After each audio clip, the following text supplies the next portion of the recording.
तो कोनो government job নাই তেওঁ প্ৰাইভেট কোম্পানীত কাম কৰে 300 টকা মাহে কি ডেইলি হাজিৰা পায় আৰু সেই পইচাটো আমি লাইটৰ বিলে মিলাম নে ঘৰে চলাম নে ল'ৰা-ছোৱালী পঢ়াম গতিকে চৰকাৰে কিবা এটা ব্যৱস্থা কৰি দিয়ক আমি অৰুণোদয় 1250 টকা পাওঁ সেই 1250 টকাৰে আমি সিলিন্ডাৰ ভৰাম নে লাইটৰ বিলে দিম নে কি কৰিম আমাক ডক্টৰ হিমন্ত বিশ্ব ডাঙৰীয়া সেই 1200 টকাটো এটা অংক কৰি দিয়ক যে আমি পইচাটো কেনেকৈ ভাগ কৰি মিলাই লম আমাৰ কবলগীয়া সেইটো আৰু মিটাৰটো আমাৰ আগৰ যেটো পুৰণা মিটাৰ আছে আপোনালোকৰ গাঁওখনৰ নাম গোমঠা গাঁও কৈতল গোমঠা গাঁও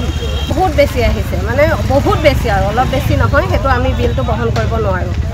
গতিকে আমাক এই মিটাৰটো অতৰে আগৰ পুৰণা মিটাৰটো ঘূৰাই দিব লাগে চৰকাৰলৈ আমাৰ হেতুই অনুৰোধ যদি তেখেতে মিটাৰটো লগোৱা গমেই নাপায় গতিকে এই মিটাৰটো লগালে কোনে সেই ব্যক্তিজন কোন মিটাৰ লগোৱা ব্যক্তিজন আমাক পুৰণা মিটাৰটো ঘূৰাই দিব লাগে হেতুই আমাৰ অনুৰোধ আৰু একো নালাগে মই লগাবলৈ যাওঁতে কৈছোঁ মই দুখীয়া মানুহ মই খুজি বাগি খোৱা মানুহ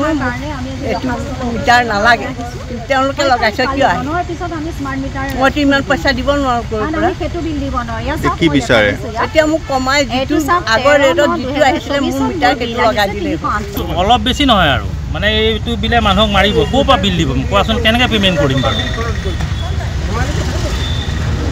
মানে ভাল চাকৰিয়ালজনে এইটো তেনেকৈ পে'মেণ্ট কৰিব নোৱাৰে তোমাৰ 10 দিনৰ মূৰত 5042 টকা আহিছে আমাৰ ঘৰত কোনো এচি নাই ধৰা আছে মটৰটো আছে আৰু ইনভাৰ্টাৰটো আছে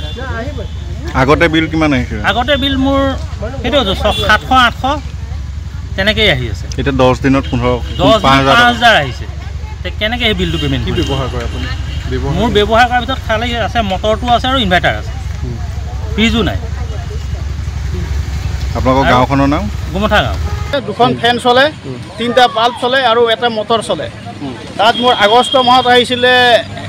1139 টকা বিল হেতু মই ইয়াতে ছাৰক দেখুৱাওঁতে ছাৰে তেতিয়া মোক হেতু মাহৰ বিলটো দিব নালাগে বুলি ক'লে তাৰপিছত ছাৰজন চেঞ্জ হৈ গ'ল নেক্সটজন ছাৰ আহোঁতে নেক্সট মাহত মোৰ বিল আহিল 533 টকা সেইজন ছাৰে তেতিয়া ক'লে 2 মাহৰ বিল আহিছে তোমাৰ 533 টকা এইটো তুমি দিবই লাগিব হেতু মই 533 টকা দি গ'লোঁ তাৰপিছতে এতিয়া মোৰ এই অক্টোবৰ মাহত আহিছে 29485 টকা বিল এতিয়া আমি একেবাৰে অসক্ষম মানুহ আমি ইমান টকা ক'ৰ পৰা বিল দিব পাৰিম আমি দিন হাজিৰা কৰি খোৱা মানুহ গতিকে আমি একেবাৰে অসৰ্থক মানুহ ইমানখিনি বিল দিব পৰা আমাৰ সমৰ্থক নাই এতিয়া আপুনি কি কৰিব আমি এতিয়া এইটোৱে বিচাৰিছোঁ যে আমাৰ যিটো আগৰ 200-250 টকাৰ ভিতৰত বিল আহে সিমানটো সীমিত বিলটো অহাটো আমি বিচাৰিছোঁ 13/9/2024 মই লাইটৰ বিল দিছিলোঁ 308 টকা অৰ্থাৎ যোৱা মাহত মই দিছিলোঁ 308 টকা তাৰ আগৰ মাহত দিছিলোঁ মই 315 টকা ৰেকৰ্ড চালে গম পাব কিন্তু কালি 5/10/2024 3580 টকা বিল আহিছে যেহেতুকে মই এগৰাকী বিশেষভাৱে সক্ষম ছোৱালী আৰু মই এটা ল'ৰা ডাঙৰ কৰি আছোঁ অকলে ছিংগল মাদাৰ যেহেতু এই বিলটো দেখি মই হতবাক হৈছোঁ কিয়নো মন্টু বেহতে কৈছিলে হিমন্ত বিশ্ব ডাঙৰীয়াই কৈছিলে যে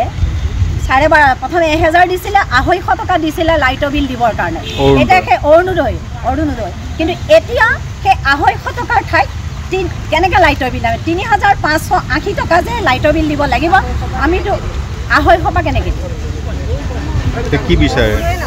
এতিয়া আমাক অৰুণোদয় নালাগে আমাক মুঠতে স্মাৰ্ট মিটাৰ অতাই দিব লাগে আৰু আমাৰ পুৰণা মিটাৰটো আমাক লগাই দিলে আমি ভাল পাম মানে কোনো পধ্যে আমাক স্মাৰ্ট মিটাৰ নালাগে কাৰণ আমি 15 দিনত আহিছে আপোনাৰ 3580 টকা পুৰণা মিটাৰটো কিমান আহিছিল পুৰণা মিটাৰত ৰেকৰ্ড চালে গম পাব 315 টকা 318 টকা খুব বেছি এভাৰেজ আহিলে 500 টকা ওপৰ আমাৰ বিল নাহে গতিকে আমাক স্মাৰ্ট মিটাৰ নালাগে এই দুদিন মই শুব পৰা নাই টেনশ্যনত এনে মোৰ প্ৰেছাৰ থকা মানুহ ঘপচানাত কিবা এটা হৈ যাব কোনো পধ্যে মোক নালাগে স্মাৰ্ট মিটাৰ কোনো পধ্যে নালাগে আমাক